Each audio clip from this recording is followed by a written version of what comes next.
Top quality और consistent performance के लिए सिर्फ सिल्वर पंप नाम याद रखना। આ તરફ બિસ્માર રસ્તા રખડતા ઢોર ટ્રાફિક અને પાર્કિંગની સમસ્યાનો વિવાદ જ્યાં કોર્ટના હુકમના તિરસ્કારની અરજી પર હાઈકોર્ટે કર્યું છે અવલોકન। આગામી મુદ્દતે જવાબદાર અધિકારીઓ સામે ચાર્જ ફ્રેમની કાર્યવાહી કરાશે। અત્યાર સુધીના પ્રોગ્રેસ રિપોર્ટ રજૂ નહીં થયા બાદ કોર્ટની નારાજગી સામે આવી છે।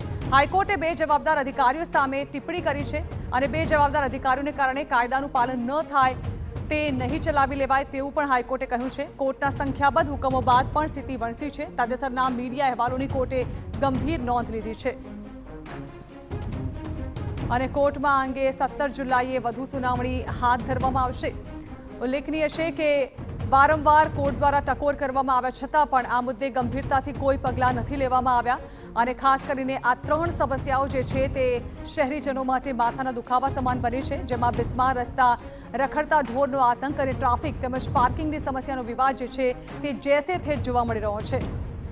આ અંગે વધુ માહિતી અમારા સંવાદદાતા રોનક વર્મા આપી રહ્યા છે। જાણવા માંગીશું રોનક, શું કહ્યું આજે હાઈકોર્ટે? વર્ષ 2019 થી જે બિસ્માર રોડ રસ્તા રખડતા ઢોર ટ્રાફિક અને પાર્કિંગની સમસ્યાનો જે વિવાદ છે તે ગુજરાત હાઈકોર્ટમાં ચાલી રહ્યો છે।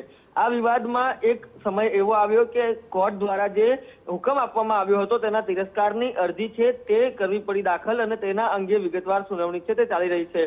મહત્વનું છે કે અત્યારે રાજ્યભરમાં જે પ્રકારે ખાડા અને બિસ્માર રસ્તાની જે સ્થિતિ છે તેને લઈને ગુજરાત હાઈકોર્ટ દ્વારા ગંભીર નારાજગી છે તે વ્યક્ત કરવામાં આવી છે અને કોર્ટ દ્વારા આખરે એ કહેવામાં આવ્યું છે કે આગામી મુદતમાં જેટલા પણ જવાબદાર અધિકારીઓ છે તેમની સામે ચાર્જ ફ્રેમની કાર્યવાહી છે તે કરવામાં આવશે। જેટલા પણ બે જવાબદાર અધિકારીઓ છે તેમના કારણે કાયદાનું પાલન ન થાય એ ક્યારે પણ ચલાવી લેવાશે નહીં। મહત્વનું છે કે અગાઉ જ્યારે આ મામલે સુનાવણી થઈ છે ત્યારે ચીફ સેક્રેટરી સહિતના જે ઉચ્ચ અધિકારીઓ છે રાજ્ય સરકારના તે પણ કોર્ટ સમક્ષ હાજર થયા હતા। તેમના દ્વારા ખાતરી આપવામાં આવી હતી, પરંતુ અત્યારે જે સ્થિતિ જોવા જઈએ તે ઠેરની ઠેર છે। રાજ્યના નાગરિકો છે તે ખાડા થી અને અન્ય સમસ્યાઓથી પીડાઈ રહ્યા છે, ત્યારે કોર્ટ દ્વારા જે મીડિયા અહેવાલો છે તેની ગંભીર નોંધ લેવામાં આવી છે અને આખરે જે આગામી મુદત દરમિયાન જે જવાબદાર અધિકારીઓ છે તેમના વિરુદ્ધ ચાર્જ ફ્રેમની કાર્યવાહી કરવા માટે કહેવામાં આવ્યું છે। જી બિલકુલ રોનક, આભાર।